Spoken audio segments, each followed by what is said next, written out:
this is how I want to drive. This is driving in style. Oh! There we go.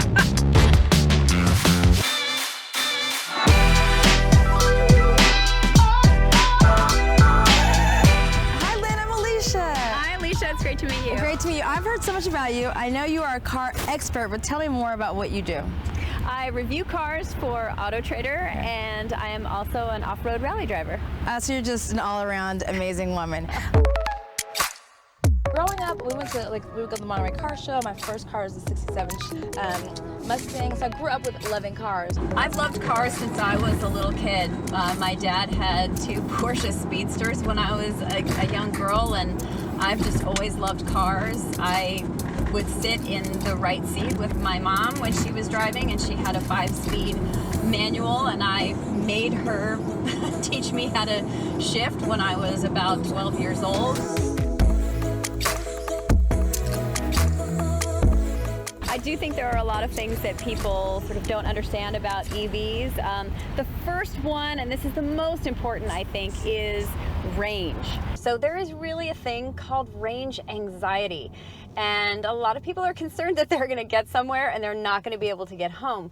But according to the Department of Transportation, most Americans only drive about 50 miles a day. So when you're looking at a car, say like the ID.4, that has a range of 250 miles. So if you do the math, then the chances are wherever you're going during the day, you're going to be just fine. Nothing to worry about. Yeah.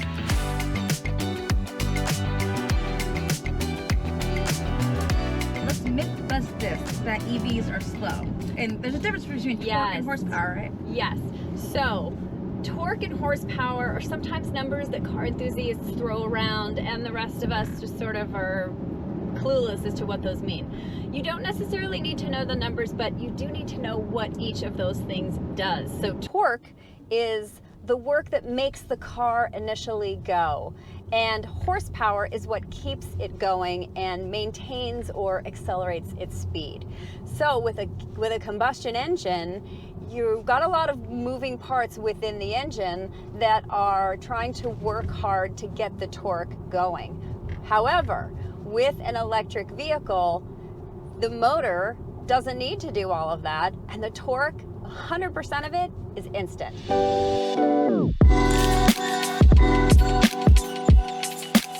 Let's talk about charging. Absolutely. So we all think, oh my gosh, during the day I'm doing all these things. I don't want to overextend our power source. Right. But when you think about it, most people charge overnight. So you get home, you plug in your car, and while you're sleeping, your car is recharging. So you're not using appliances like a dryer or an iron or even your television, and so most of the electricity is being used just for charging the car.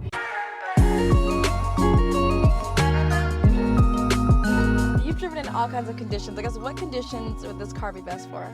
This version of the ID.4 is a rear-wheel drive car. So what that means is that the rear wheels are driving the car.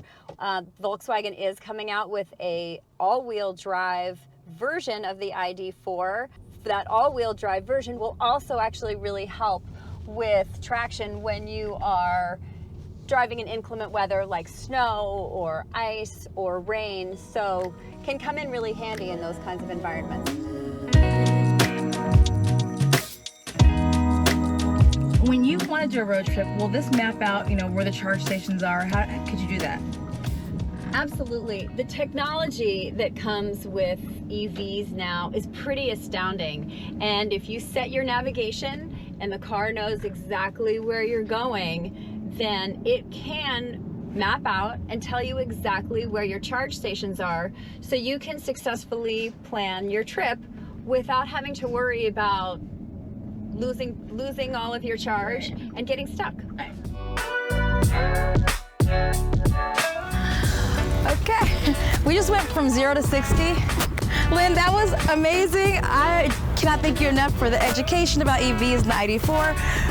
For you guys from driving with a pro, that was so much fun. I'm speechless. Thank you. Let me give you my first impressions. You guys see me riding around in the ID.4 for the first time, driving an EV. People think that EVs are slow. This car is not slow at all. It's got some giddy up and go, and it's fun to drive.